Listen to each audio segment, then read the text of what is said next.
Shalom do Adonai seja com todos vocês, que esta paz do Eterno que excede todo entendimento preencha o coração de cada um de vocês em fé nestes tempos difíceis.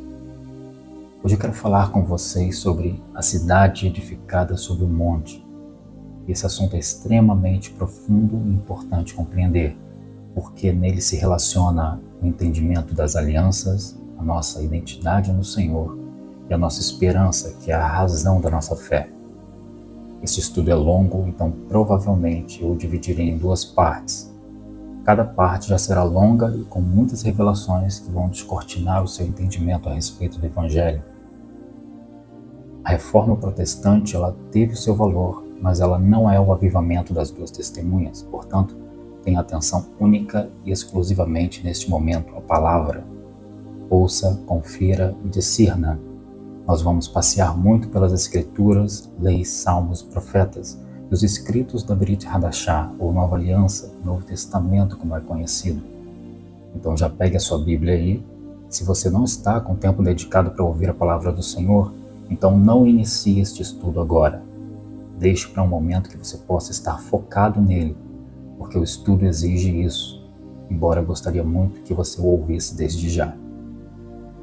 Bom, dito isto, eu quero começar este assunto dizendo a você que Jesus, o nosso Senhor, não é mais um homem judeu. Enquanto você não entender isso, você ainda está nos rudimentos da doutrina de Cristo. Paulo vai dizer assim em 2 Coríntios 5, verso 16. Assim que daqui por diante a ninguém conhecemos segundo a carne, e ainda que também tenhamos conhecido Cristo segundo a carne, contudo agora já não o conhecemos desse modo. E aqui está um ponto muito importante a ser entendido por quem recebeu o Evangelho. Na ressurreição não há etnia, não há nacionalidade, não existe uma identidade pautada em laços de sangue, nem em exterioridades aparentes. Se você compreender isso, então você está apto a entender que os elementos da aliança que foi quebrada pelas duas casas, a casa de Israel e a casa de Judá, consistia em elementos perecíveis, ou seja, uma glória transitória e desvanecente, pautada sobre a carne e o sangue, linhagens, DNA e ritos. Mas em vindo aquela aliança de que falou o profeta Jeremias no capítulo 31, estes elementos findam a sua utilidade diante de uma glória que não mais é circunstancial, localizada, que desvanece no rosto de Moisés, que não mais é passageira diante de uma aliança posta sobre elementos eternos. Diz assim o Senhor: eis que dias vêm, diz o Senhor, em que farei uma aliança nova com a casa de Israel e com a casa de Judá, não conforme a aliança que fiz com seus pais no dia em que os tomei pela mão para os tirar da terra do Egito, porque eles invalidaram a minha aliança, apesar de eu os haver desposado, diz o Senhor. Mas esta é a aliança que farei com a casa de Israel depois daqueles dias, diz o Senhor. Porei a minha lei no seu interior e a escreverei no seu coração, e eu serei o seu Deus, e eles serão o meu povo. Jeremias 31, versos 31 ao 33.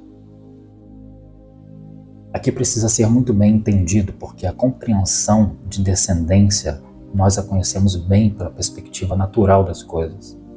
Mas descendência tem um significado mais amplo nas promessas do Senhor. Ela não apenas está ligada ao âmbito natural, genético, quando fala a um povo acerca das coisas concernentes à primeira aliança, senão que também e principalmente ao âmbito espiritual, porque Deus é espírito e, portanto, fala da promessa e da fé, quando o que diz respeito a esta nova aliança de Jeremias 31, cumprida no Cristo. Como nós podemos pôr isso à prova? Paulo, por exemplo, externa profunda tristeza pelos seus compatriotas, carne e sangue, que estavam cegos quanto às promessas do Senhor. E ele diz algo profundamente forte. Preste atenção. Digo a verdade em Cristo, não minto, e a minha consciência dá testemunho comigo no Espírito Santo. Tenho grande tristeza e contínua dor em meu coração, pois eu mesmo desejaria ser separado de Cristo em favor de meus irmãos, meus parentes segundo a carne, que são israelitas. A eles pertence a adoção, a glória, as alianças, a entrega da lei, o culto e as promessas. Deles são os patriarcas e deles, segundo a carne, veio o Cristo, o qual é sobre todos, Deus bendito eternamente. Amém.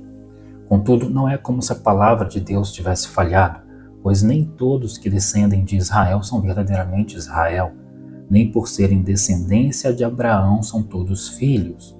Mas em Isaque será chamada a tua descendência, isto é, não são os filhos segundo a carne que são filhos de Deus, mas os filhos da promessa é que são considerados descendência.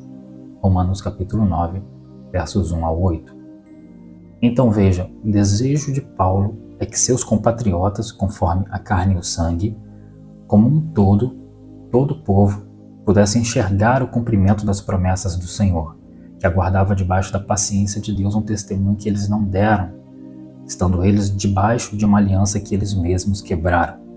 Então Isaías profetiza acerca dos últimos tempos, como é que este reconhecimento vai acontecer. Diz assim: como a mulher grávida que está próxima à sua hora tem dores de parto e dá gritos nas suas dores, assim fomos nós por causa da tua face, ó Senhor. Bem concebemos nós e tivemos dores de parto, mas isso não foi senão vento. Livramento não trouxemos à terra, nem caíram os moradores do mundo. Preste atenção nesta declaração do povo.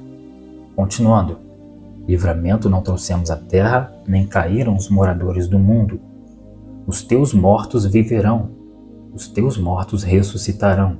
Despertai e exultai, vós que habitais no pó. Porque o teu orvalho, ó Deus, será como o orvalho das ervas, e a terra lançará de si os mortos. Vai, pois, povo meu, entra nos teus quartos e fecha as tuas portas sobre ti. Esconde-te só por um momento, até que passe a ira, pois eis que o Senhor sairá do seu lugar para castigar os moradores da terra por causa da sua iniquidade, e a terra descobrirá o seu sangue e não encobrirá mais aqueles que foram mortos. Então veja, aqui haverá um reconhecimento deles naquele grande dia do Senhor. Não conseguimos salvar a terra, não derrotamos os inimigos, não transformamos o mundo, não produzimos vida nem libertação por nossos próprios esforços. É uma confissão de impotência humana e reconhecimento de que o livramento definitivo não é obra deles, mas de Deus. Então Paulo, depois de externar profunda tristeza pelo não reconhecimento deles, que como vimos só acontecerá a nível nacional num contexto final, continua dizendo: pois nem todos os que descendem de Israel são verdadeiramente Israel, nem por serem descendência de Abraão são todos filhos, mas em Isaque será chamada a tua descendência. Isto é, não são os filhos segundo a carne que são filhos de Deus, mas os filhos da promessa é que são considerados descendência. A descendência de Abraão, segundo a promessa que o Senhor deu, de que seriam como as estrelas do céu e herdariam a terra, está sob a palavra que saiu da boca de Deus, não sobre os esforços humanos. De outro modo, Ismael seria primogênito e cumpridor dessa promessa, mas é em Isaque que é chamada a descendência. Você percebe? Só neste trecho de entendimento o Islã é completamente desconstruído aqui, porque está edificado sobre a carne e o sangue de Ismael, mas também estes que estão sob essa ótica também são chamados a serem filhos, porque é no descendente, o Cristo, que esta promessa se cumpre. O que foi morto na carne, mas vivificado pelo Pai em espírito, ou seja, ressuscitado pelo Pai. Este, a qual não possui genealogia nem princípio de dias. Paulo entendeu que Israel é uma prefiguração do Senhor. E no primeiro aspecto, Jacó gera filhos na carne, mas no segundo aspecto, tocado na coxa, pelo qual eles punham a mão abaixo dela para fazer juramentos, nela mesma foi ferido, ao que ele suplicou por sua bênção, não deixando o Senhor ir enquanto não lhe abençoasse. Ele já não lutava para vencer pela força, mas se agarrava para receber a bênção, por isso está testificado: não se chamará mais o teu nome Jacó, mas Israel, pois como príncipe lutaste com Deus e com os homens, e prevalecestes. Gênesis 32, 28. Ele prevaleceu não porque derrotou fisicamente o anjo, mas porque perseverou em fé, humilhação e dependência. A vitória de Jacó, que agora vai ser chamado Israel, acontece quando sua força natural foi quebrada e ele passa a se apoiar completamente em Deus.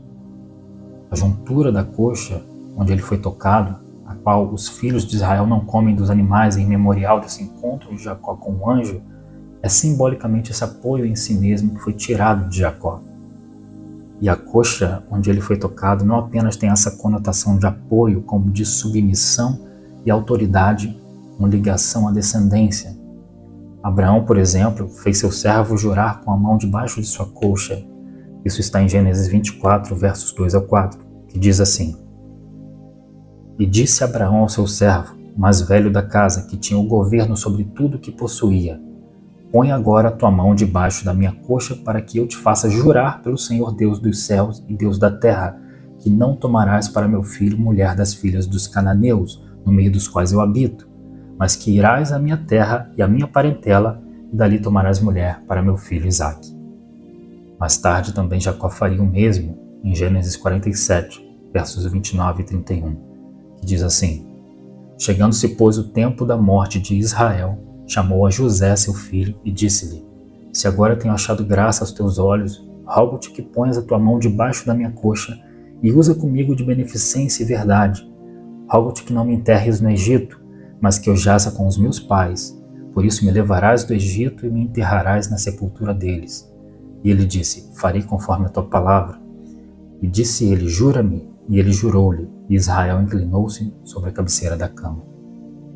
Então você já pode compreender melhor o porquê se tocar na junta da coxa de Jacó. Jacó passou a vida confiando em inteligência, negociação e estratégias próprias, mas ali em Peniel, sua força natural foi completamente aniquilada. Ele já não podia lutar apoiado em si mesmo. Ele estava prestes a encontrar Esaú e temia ser morto pelo seu irmão. Ele havia organizado presentes, dividido o acampamento, planejado maneiras de escapar, mas antes desse encontro, Deus tocou sua força. Assim, Jacó teve de se apresentar diante de Esaú mancando, incapaz de confiar plenamente em sua própria capacidade de defesa. Deus estava o ensinando que sua preservação não viria de suas estratégias, mas da graça divina. Jacó prevaleceu quando foi quebrantado. Ele recebeu a bênção quando já não podia vencer pela sua própria força. Isso se assemelha com o que o apóstolo Paulo disse em 2 Coríntios 12, verso 10. Quando estou fraco, então sou forte. Por quê? Porque a sua fraqueza dava lugar à força de Deus. Não por acaso, na visão de João, o Senhor tem uma frase escrita em sua coxa. Você sabe qual é essa frase? Em Apocalipse 19, verso 16, está escrito assim: E no manto e na sua coxa tem escrito este nome: Rei dos Reis e Senhor dos Senhores. E esse assunto é tão profundo, irmãos, que tem muito mais a ser dito sobre ele. O estudo vai ficar um pouco longo, mas acredito que vai ser muito edificante para você se eu prosseguir um pouco mais nesse assunto. Lembra o que eu disse sobre o lamento de Judá nos últimos dias, de que não trouxeram livramento à terra? A casa de Israel foi dispersa e a casa de Judá, que fez pior que a casa de Israel, foi suportada em seus pecados, porque por ela viria o Cristo. Quebraram a primeira aliança. As duas casas, Israel e Judá, foram chamadas de esposas do Senhor. O Senhor diz assim pelo profeta Jeremias no capítulo 3, versos 8 ao 11. E vi que por causa de tudo isto, por ter cometido adultério, a rebelde Israel a despedi e lhe dei a sua carta de divórcio, que a aleivosa Judá, sua irmã, não temeu, mas se foi e também ela mesma se prostituiu. E sucedeu que pela fama da sua prostituição contaminou a terra, porque adulterou com a pedra e com a madeira. Está falando aqui dos ídolos. E contudo, apesar de tudo isso, a sua leivosa irmã Judá não voltou para mim de todo o seu coração, mas falsamente, diz o Senhor. Preste atenção. E o Senhor me disse: já a rebelde Israel mostrou-se mais justa do que a leivosa Judá. Então veja que o Senhor as desposou, espiritualmente falando, a ambas, mas ambas quebraram a aliança. A uma, a casa de Israel, o Senhor a chamou adúltera e lhe deu carta de divórcio. Este reino do norte se misturou com as nações. A outra, a casa de Judá, além da prostituição, porque ela também se contaminou, fez alianças, adotou costumes estrangeiros, realizou casamentos mistos, mas preservou mais claramente sua identidade nacional. Existia um fato diferente aqui. O Senhor a chama de aleivosa. Aleivosa significa falsa, mentirosa, traiçoeira. que comete a deslealdade fingindo amizade. Então está notória a infidelidade, mas ela finge ser fiel, cumpridora dos mandamentos. Então nós vamos à lei, que tanto esta preza em dizer que segue até os dias de hoje, para ver o que se faz com esta tipificada mulher. Números 5, versos 11 ao 31. Preste muita atenção aqui, porque vamos citar a lei e quero que você compreenda espiritualmente a condição de Judá. Falou mais o Senhor a Moisés, dizendo: Fala aos filhos de Israel e dize-lhes: Quando a mulher de alguém se desviar e prevaricar contra ele, de maneira que algum homem se houver deitado com ela, e for oculto aos olhos de seu marido, e ela o tiver ocultado, havendo-se ela contaminado, e contra ela não houver testemunha, e no feito não for apanhada, veja que estamos tratando pela ótica da aleivosidade. A aleivosia envolve ocultação e quebra de confiança. Estamos enxergando pelo comportamento de Judá. Continuando. E o espírito de ciúmes vier sobre ele, e de sua mulher tiver ciúmes, por ela se haver contaminado, então aqui ela foi apanhada por seu marido cometendo adultério. Ou sobre ele vier o espírito de ciúmes, e de sua mulher tiver ciúmes, não se havendo ela contaminado, então neste segundo caso há uma suspeita, mas ainda não foi confirmada.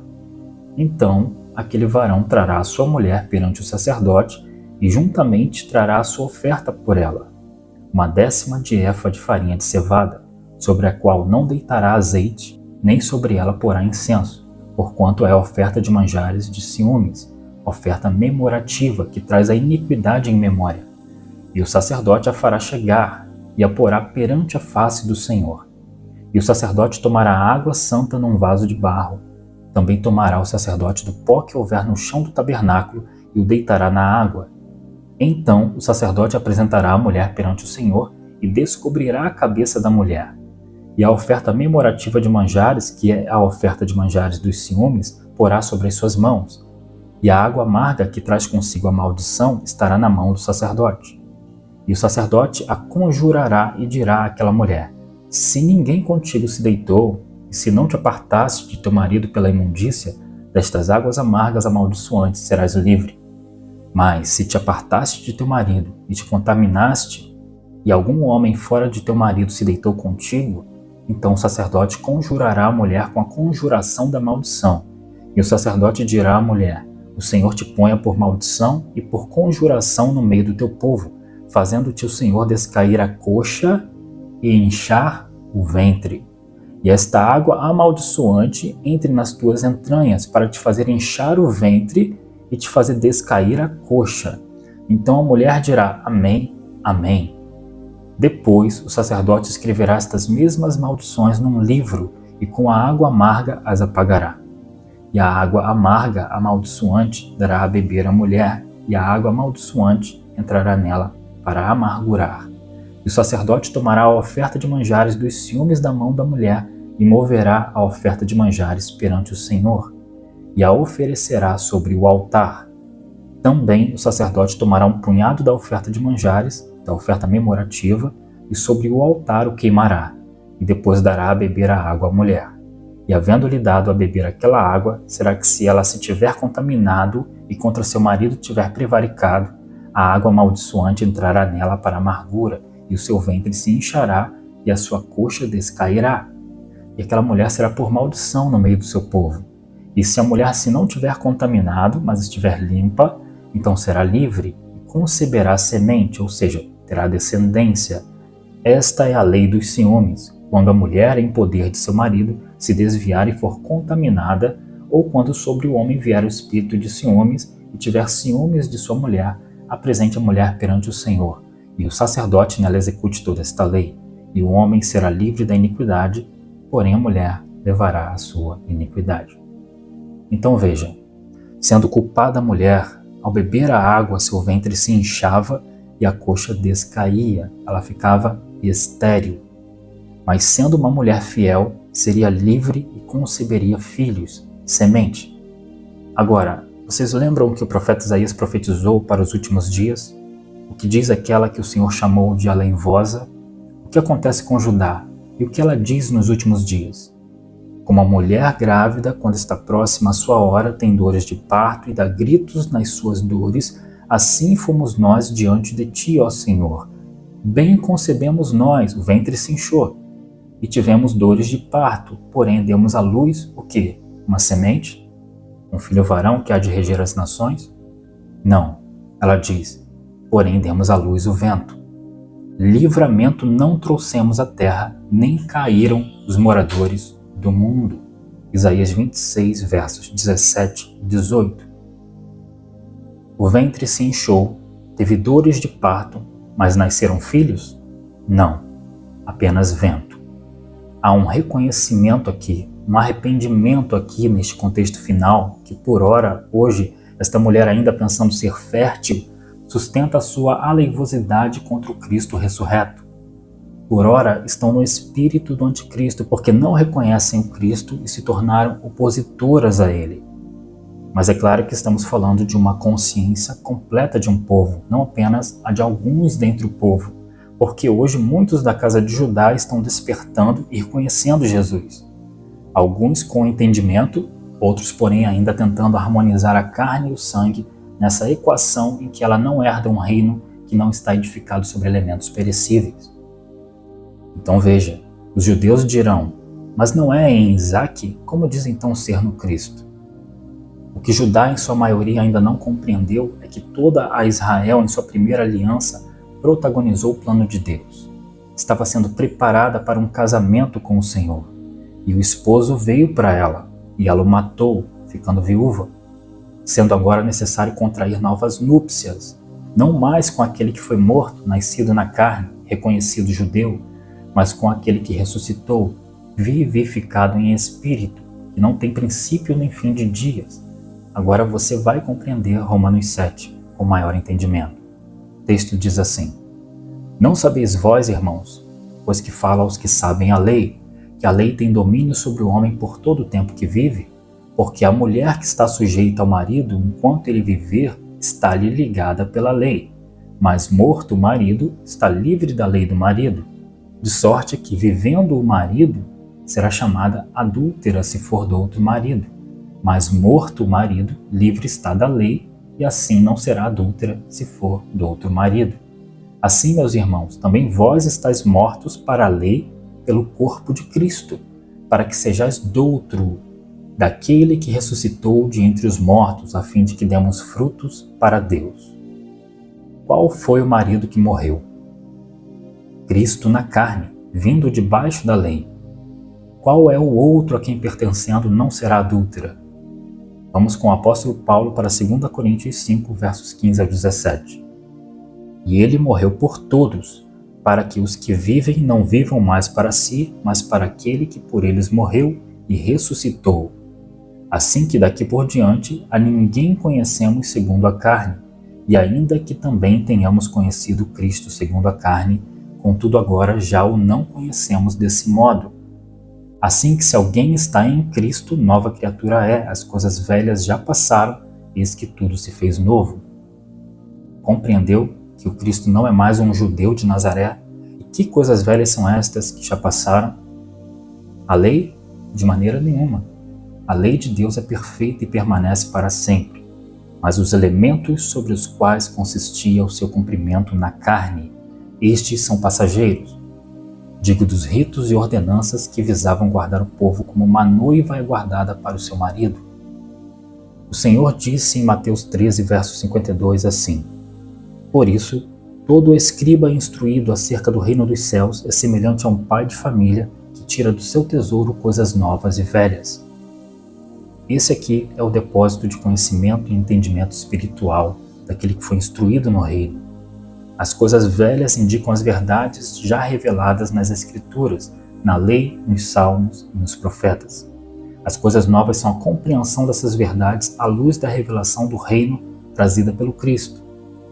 Então você compreendeu que o reino de Deus não está edificado sobre elementos corruptíveis?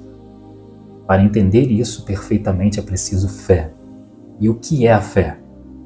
É importante você prestar atenção aqui porque o assunto requer seu culto racional. Muitos vão repetir Hebreus 11, verso 1 sem entendimento, porque de fato fé é o firme fundamento das coisas que se esperam e a prova das coisas que não se veem. O que se precisa agora compreender é por quê. Se você ler o contexto de Hebreus 11, você vai perceber o porquê o escritor colocou dessa forma. O porquê ela é o firme fundamento das coisas que se esperam e a prova das coisas que não se veem. Ele vai começar a citar Abel, Enoque, Noé, Abraão, Sara, Isaac, enfim. O que eles tiveram em comum? Todos eles tiveram em comum. O que eles tinham em comum, chamado emuná, fé, pelo qual eles foram justificados, é exatamente aquilo que o Senhor dirá aos seus filhos, a nação de Israel, que o Senhor constituiu no deserto, dizendo assim, em Deuteronômio 8, versos 1 ao 3. Todos os mandamentos que hoje vos ordeno guardareis para os cumprir, para que vivais e vos multipliqueis e entreis e possuais a terra que o Senhor jurou a vossos pais. E te lembrarás de todo o caminho pelo qual o Senhor teu Deus te guiou no deserto estes 40 anos para te humilhar e te provar, para saber o que estava no teu coração, se guardarias os seus mandamentos ou não. E te humilhou e te deixou ter fome, e te sustentou com o maná que tu não conheceste, nem teus pais o conheceram, para te dar a entender que o homem não viverá só de pão, mas de tudo o que sai da boca do Senhor viverá um homem. Preste bem atenção. Então veja que sem a lei, porque a lei viria séculos depois no deserto do Sinai, os pais foram justificados porque creram na palavra que saiu da boca de Deus, ao que os filhos descendentes segundo a carne, em sua maioria, falharão. E como falharão? Transgredindo os mandamentos. E o que são os mandamentos do Sinai? Toda palavra que saiu da boca de Deus para Israel. Então, para você compreender melhor, existe fé quando se crê no que saiu da boca de Deus, suas promessas, seus mandamentos. Hebreus 11, verso 6 vai dizer: Ora, sem fé é impossível agradar-lhe, porque é necessário que aquele que se aproxima de Deus creia que ele existe e que é galardoador dos que o buscam. Este galardão não está falando de ter uma casa, um carro, posses, dinheiro no banco, coisas corruptíveis e passageiras que são pregadas por aí. O chão mesmo que você pisa já foi de muitas pessoas que disseram: esse lugar é meu, ao longo de séculos. E onde eles estão agora? No pó da terra. Mas esse galardão fala acerca das promessas, que consiste em uma herança eterna e não passageira. Então vamos a um exemplo prático. O luto. O luto é legítimo pela circunstância da falta, pela lembrança do pouco que uma vida se expressou e das marcas que ela deixou em cada um ao redor. Mas o luto deixa de ser luto para ser falta de fé quando deixamos de crer na promessa da ressurreição e então ficamos presos à angústia da falta, que é passageira porque existe uma promessa que saiu da boca de Deus. É por um breve tempo, aguenta aí. Mas não aguente olhando para as circunstâncias e ficando preso às memórias.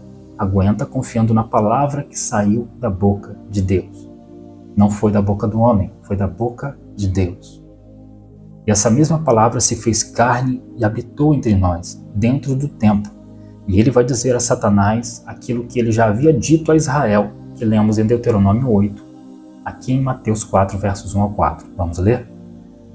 Então foi conduzido Jesus pelo Espírito ao deserto para ser tentado pelo diabo.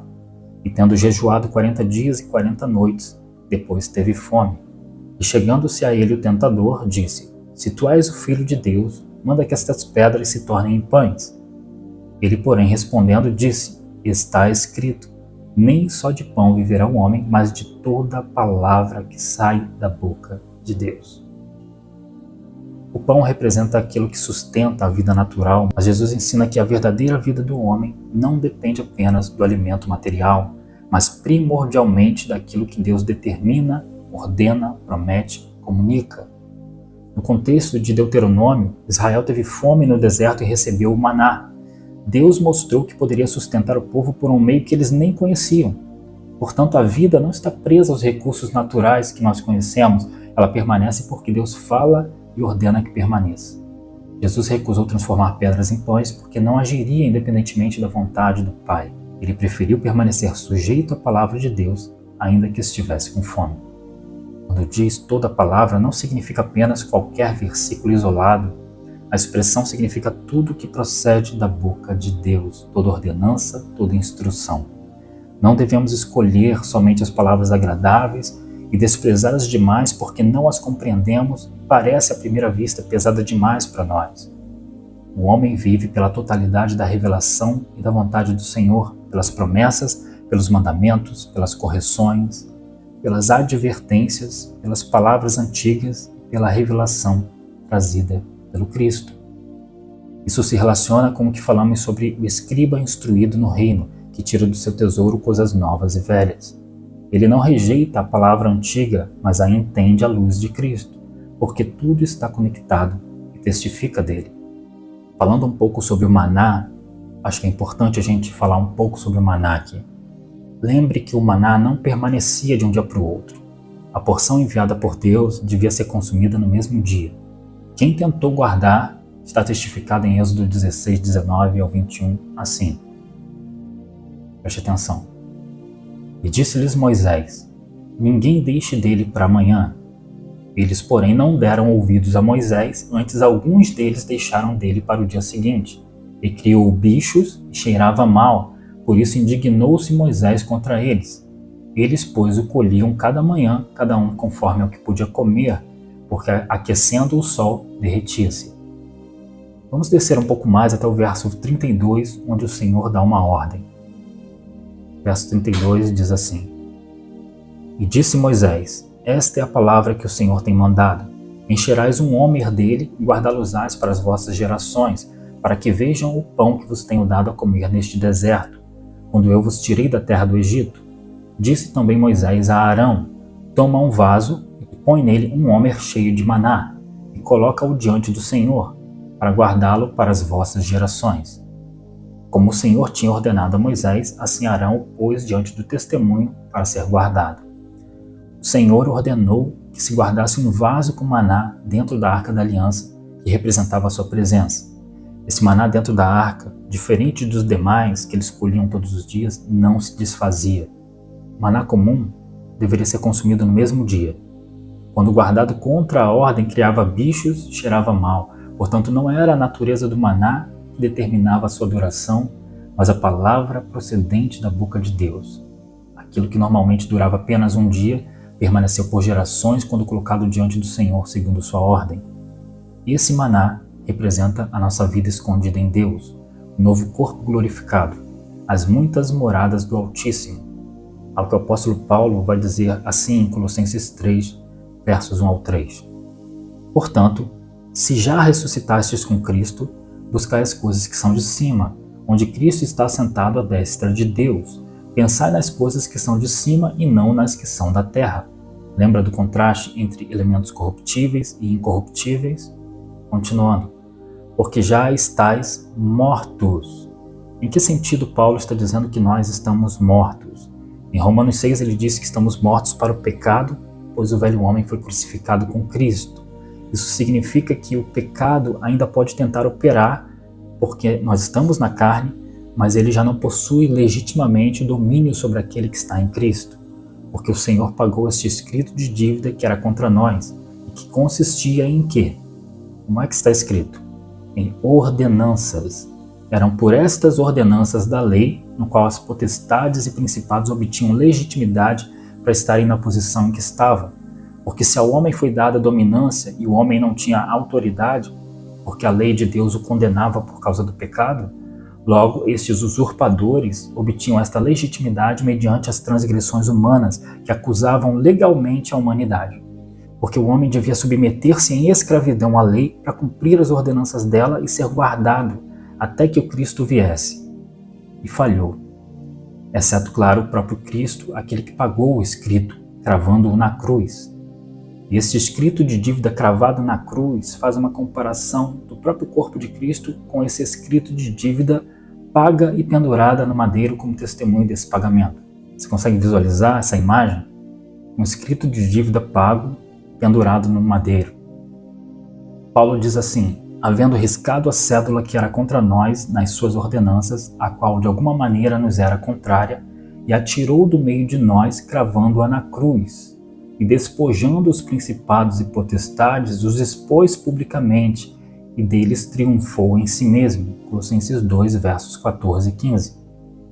Você consegue entender essa imagem de um escrito com selo de pago pendurado na frente daqueles que usurpavam de uma posição que primordialmente não eram suas, mas que a tomaram na medida em que o primeiro Adão, feito alma vivente, carne e sangue, deu a eles essa legitimidade quando permitiu a entrada do pecado no mundo?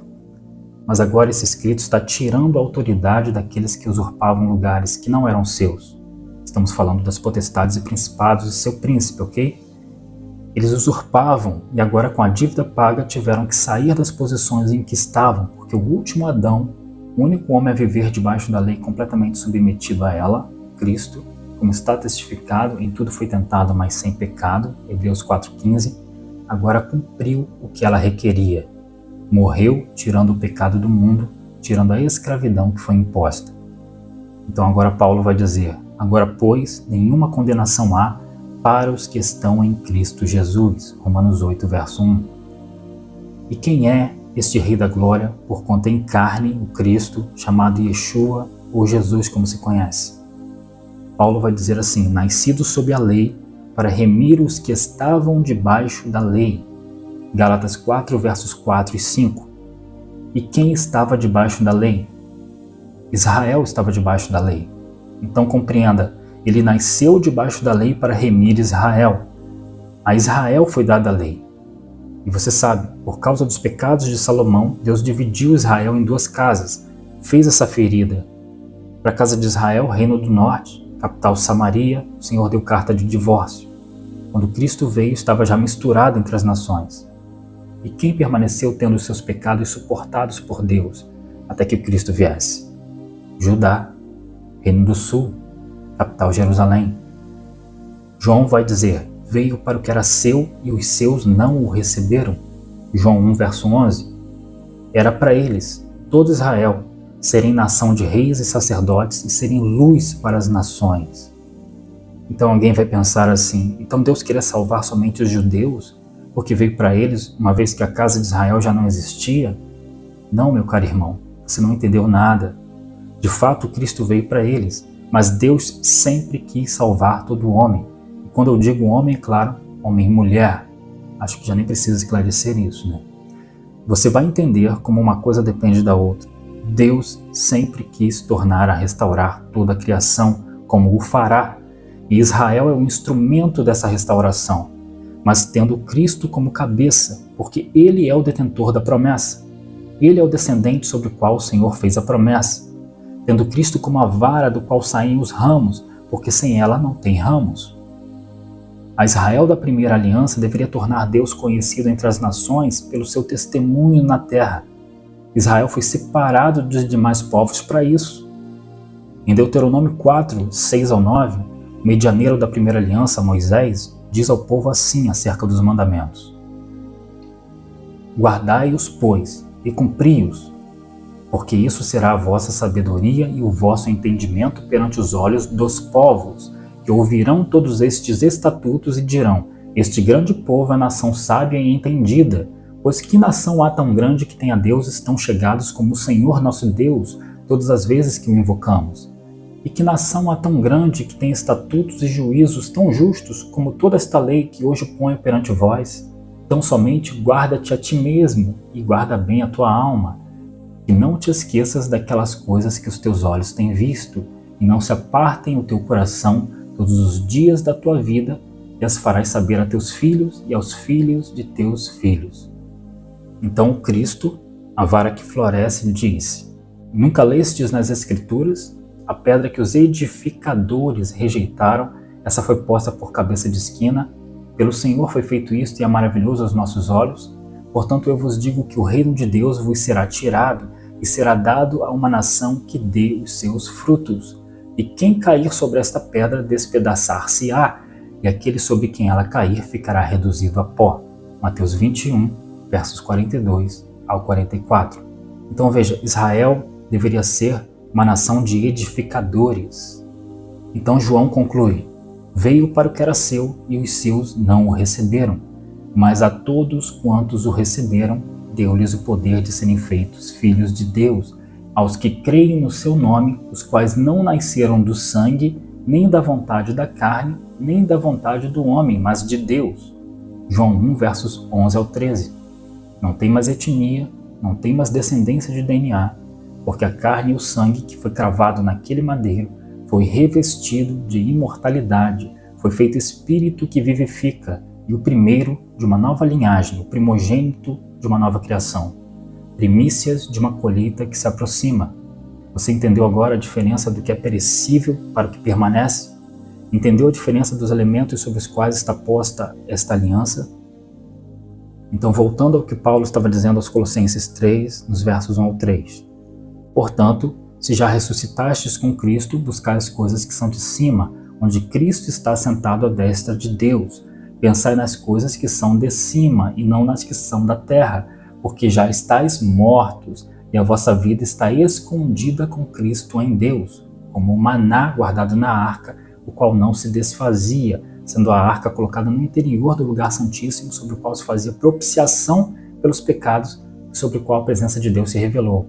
Continuando, quando Cristo, que a nossa vida se manifestar, então também vós vos manifestareis com Ele em glória, dia da colheita. Paulo está falando sobre a ressurreição em um novo corpo glorificado.